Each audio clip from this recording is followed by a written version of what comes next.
Imagine waking up in the dark. You aren't alone, but you are isolated. There are 50 of you, standing on glowing red circles, arranged in a perfect, suffocating ring around a black dome. You can't move. If you step off your spot, you die. Every 2 minutes, someone else dies. The beauty and the horror of the movie Circle is how quickly the rules of being a person evaporate. It starts with a scream, then a shock, then a cold, hard realization. The room is a machine that requires a sacrifice every 120 seconds. But the machine isn't the villain. The machine is just a clock. The real story is the sound of 50 people trying to justify why they deserve to see the next 2 minutes more than the person standing next to them. Once the initial shock wears off, the group does something very human and very terrifying. They start to organize. They realize they can vote. They can choose who the machine kills next. This is where the mask of civilization begins to slip. When we are safe, we say all lives are equal. In this room, that lie is the first thing to go. The group immediately begins to weigh the worth of the strangers around them. The elderly are the first to be targeted, under the grim logic that they've had their time. Then comes the scrutiny of what people contribute. What is your job? Do you have children? Are you a good person? It feels like a courtroom where the jury is also the defendant. You watch these people scramble to present the best version of their resume while their lives are literally on the line. It reveals a deep, uncomfortable truth.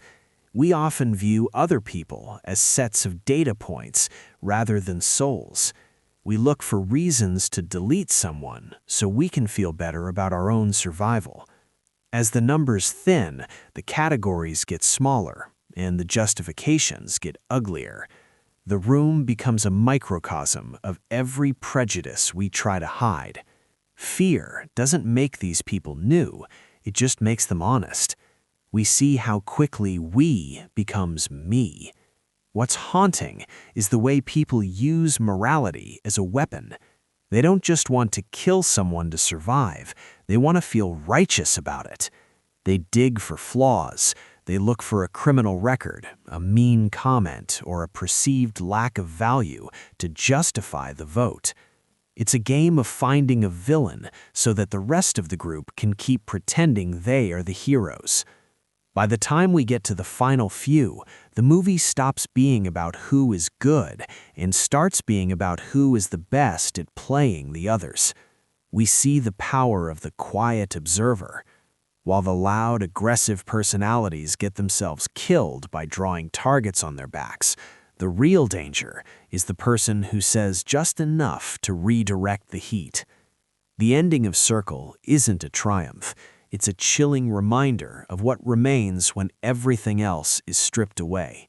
It suggests that the person most likely to survive a tragedy isn't the most virtuous, the strongest, or the most valuable. It's the one who is most willing to let everyone else fall first. Circle is a hard watch because it asks us a question we don't want to answer. If you were standing on that red dot, what would you say to convince the stranger across from you that you deserve to live? And more importantly, what flaws would you look for in them to justify taking their place? The movie isn't about aliens or a social experiment.